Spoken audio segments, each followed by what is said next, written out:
நீங்கள் உங்களுடைய இறைவன் பக்கம் திரும்புங்கள். இப்பொழுது எந்த துன்பமும் வேண்டாம் என்று கேட்க வேண்டாம், எல்லா நன்மைகளிலும் வாழ வேண்டும் என்று கேளுங்கள்.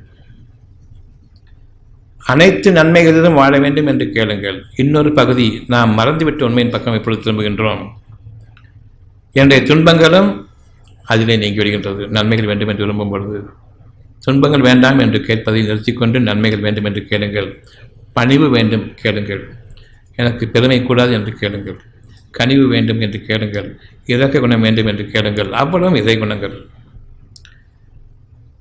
உங்கள் மீது எந்த விதமான ஒரு துரும்பின் அளவு கூட உங்களுடைய தேவைகளில் குறை ஏற்படாது.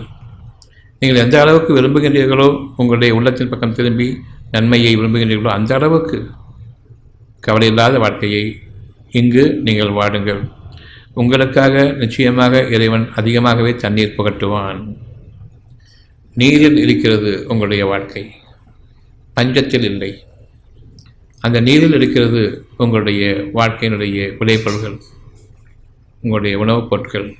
அந்த நீரின் மீது அமைந்திருக்கிறது உங்களுடைய மனதின் குளிர்ச்சியும், உடலின் குளிர்ச்சியும், சூழ்நிலையின் குளிர்ச்சியும். நீங்கள் இறைவனிடம் பாவ மன்னிப்பு கேட்டு திரும்புங்கள். இந்த அருளை யார் வைத்திருக்கின்றீர்களோ அவர்களுக்கு இன்னும் அருளை அதிகரிக்கின்றான். அருளுடைய ஒவ்வொருவருக்கும் அருளை அதிகரிக்கின்றான். இறைவனுடைய நற்குணங்களில் நீங்கள் வாடுங்கள். அவனுடைய குணங்களை நீங்கள் கேளுங்கள். இரக்கத்தை கேளுங்கள். மன்னிப்பை கேளுங்கள். மன்னிப்பை அவன் கொடுத்து கொண்டிருக்கின்றான். பிறரை மன்னித்து பழகுங்கள். உயர்வை கேளுங்கள். உங்கள் முன்பாக வாழ்ந்து கொண்டிருக்கிறார்கள், நல்ல வாழ்க்கை வாழ்ந்து கொண்டிருக்கின்றார்கள். இப்பொழுது அவர்கள் பொறாமையின் காரணமாக அவர்கள் கீழிறங்க வேண்டும் என்று விரும்புகின்றேன். அதை விட்டுவிட்டு அவர்களுக்கு இன்னும் மேன்மையான வாழ்க்கையை கேளுங்கள். யாருக்கு இறைவன் அதிகமாக கொடுத்திருக்கின்றானோ அவர்களுடைய பாவங்களுக்கு மன்னித்து செல்லுங்கள். அவர்கள் இன்னும் உயர வேண்டி. இது உங்களுக்கு முதலாக அந்த நன்மைகள் பாகம்படும் என்பதை இப்பொழுது நீங்கள் உணர வேண்டும். அறியாத சூழ்நிலைகளில் உங்களுடைய பெருமையின் பொறாமையின் காரணமாக எப்பொழுது கேடுகள் ஏற்பட்டதோ, இதே மாதிரியே அறியாத நன்மைகளில் நான் மற்றவர்களுக்கான நன்மையை நாடும் பொழுது என்னை அறியாமல் என்னுடைய வாழ்க்கை உயர இருக்கின்றது. நீங்கள் அறிந்து வைத்திருக்கக்கூடிய பாதைகளில் இல்லை. இதை நம்பும் பொழுது நன்மையும் நம்புங்கள். தானாக அது மலரும். உங்களுடைய கஷ்டங்களிலிருந்து நீங்கள் விலகுவது மட்டுமல்ல, இன்னும் நன்மைகளில் நீங்கள் அதிகமாவீர்கள். நன்மைகளில் அதிகமாகி கொண்டிருக்கும் பொழுது ஒரே மாதிரியான வாழ்க்கையை வாழ்ந்து கொண்டிருக்கின்றமே என்ற அந்த எண்ணம் வராது. அதற்கு பதிலாக சுகமான வாழ்க்கையில், அவனுடைய படைப்பில் புதிய புதிய அந்த அனுபவங்களோடு வாழக்கூடிய வாழ்க்கையில் வாழ்க்கை போர் அடிக்காது. பொழுதுபோக்குகள் என்ற கெட்ட வழிமுறைகள் நமக்கு தேவைப்படாது. அசுத்தமானவை, அசிங்கம் என்று தூர வீசியக்கூடிய அந்த கேளிக்கைகளும் விளையாட்டுகளும் நம்மை விட்டு நீங்கும். எப்பொழுது பொழுதுபோக்கும் கேளிக்கையும் விளையாட்டும் வேண்டும் என்று எண்ணுகின்றோமோ தவறான பாதையில் இருக்கின்றோம். எண்ணங்களில் தவறானவை இருக்கின்றன. பிறரை பற்றிய பொறாமை இருக்கின்றது, தன்னை பற்றிய பெருமை இருக்கின்றது. நீங்கள் அறிந்தோ அறியாமலோ பொழுதுபோக்குகளில் ஈடுபடும் பொழுது, விளையாட்டு குணங்களில் ஈடுபடும் பொழுது,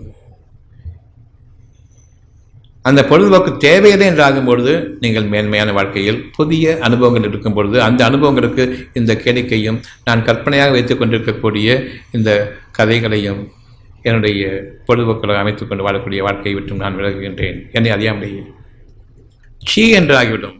ஏனென்றால் நீங்கள் வாழ்ந்து கொண்டிருக்கூடிய வாழ்க்கை மேன்மையானது. ஒரு மலரை பார்க்கணும், எப்படி ஒரு நாளைக்கு ஒன்றா மலர்ந்துடும் புதுசாக இருக்குதோ அதே மாதிரி உங்களுடைய வாழ்க்கையை மலர்ந்து கொண்டிருக்கும். புதிய புதிய பூக்கள் உருவாகி கொண்டிருப்பதை போன்று புதிய புதிய வாழ்க்கையில் புதிய புதிய அம்சங்கள் உங்களுக்கு உருவாகி கொண்டிருக்கின்றன. ஒன்று தவறும் பொழுது மற்ற பல புதிய தோற்றங்கள் எனக்காக என்னுடைய வாழ்க்கையில் மலர்ந்து கொண்டிருக்கின்றன. எனவே தவறுகளை பற்றி நான் பயப்பட மாட்டேன், தவறிவிட்டதை பற்றி கவலைப்பட மாட்டேன். புதிய அனுபவங்களில் இன்னும் அழகான வாழ்க்கைக்காக இதையும் நீங்கட்டும், இதை விட அழகான வாழ்க்கை வேண்டும் என்று நான் சென்று கொண்டிருப்பேன். அப்படிப்பட்ட வாழ்க்கையை இன்று நமக்கு இறைவன் அமைத்திருக்கின்றான், அனுமதித்திருக்கின்றான். அருளோடு வாழுங்கள். அருளோடு அருள் பெருக வேண்டும். அருளுடைய ஒவ்வொருக்கும் இறைவன் அந்த அருளை அதிகரிக்கின்றான். அருளுடைய ஒவ்வொருவரையும் தனக்கு சொந்தமாக்கிக் கொள்கின்றான், தன்னுடைய குணங்களுக்கு. அந்த வாழ்க்கையிலும் உங்களுடைய வாழ்க்கை இன்று முதலாக அமைய வேண்டும். அவனுடைய அருளுக்கு சொந்தமானவர்களாக மற்றவர்களுக்காக நன்மையை தேடுங்கள், மற்றவர்களுக்காக பாவனை தேடுங்கள்.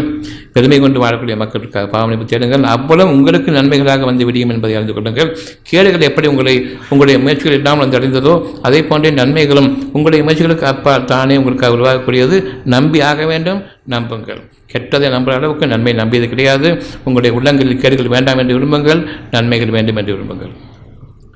நன்மைகள் வேண்டும் என்று விரும்பவில்லை, கேடுகள் வேண்டாம் என்று மட்டும் விரும்பிக் கொண்டிருக்கின்றன. நோய்கள் நீங்க வேண்டும் என்று இல்லை, நோய்கள் நீங்கி நன்மைகள் பெருக வேண்டும் என்று விரும்புங்கள். இது பிரார்த்தனை. குணங்கள், இறை குணங்களில் வாழ வேண்டும், உன்னுடைய அருளோடு வாழ வேண்டும், உன்னுடைய குணங்களோடு வாழ வேண்டும். இதற்கு நிகரான ஒரு பிரார்த்தனை கிடையாது. இதை கொடுக்காமல் எதையும் தரப்போவதில்லை. அந்த நன்மைகளில் இன்று முதலாக எந்த குறையும் இல்லாத வாழ்க்கையை வாழ்வதற்கு நிச்சயமாக இறைவன் நம்புறமிருந்து என்று பொறுப்பேற்றுக் கொண்டான்.